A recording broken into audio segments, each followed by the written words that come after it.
میرے عزیز دوستوں اور بزرگوں، یہ نزول قرآن کا مہینہ ہے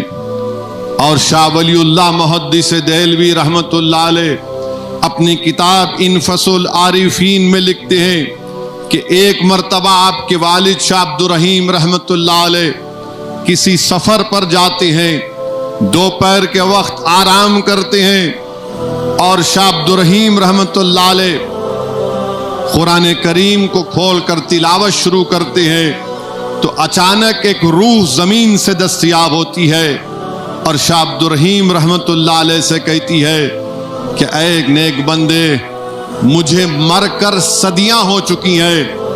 میں بے چین تھی، روح کہہ رہی ہے کہ بے چین تھی اللہ کے کلام کو سننے کے لیے، تمہاری قرآن پڑھنے سے مجھے تسکین مل رہی ہے، تم قرآن کی تلاوت کو ختم مت کرو، جاری رکھو۔ شاہ عبد الرحیم دوسری مرتبہ تلاوت بند کرتے ہیں، پھر سے روح آتی ہے اور کہتی ہے پڑھو، جاری رکھو، مجھے اطمینان مل رہا ہے۔ دوسری مرتبہ جب وہ قرآن کریم کی تلاوت کو ختم کرنا چاہتی ہیں، ان کے بڑے بھائی بازو آرام کر رہے اٹھ کر کہتے ہیں کہ عبد الرحیم، یہ روح میرے خواب میں آ کر مجھ سے کہہ رہی ہے کہ تمہاری قرآن کی تلاوت سے اس کو تسکین مل رہی ہے، تم اپنی قرآن کی تلاوت کو جاری رکھو۔ علماء کرام نے لکھا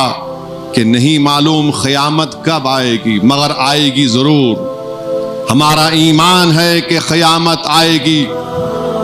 ہمارا ایمان ہے کہ قبروں سے ہم کو اٹھایا جائے گا، ہمارا ایمان ہے کہ حشر کا میدان ہوگا، ہمارا ایمان ہے کہ ہمارے اعمال کا حساب ہوگا، ہمارا ایمان ہے کہ جس پر ظلم ہوا اس سے انصاف ہوگا۔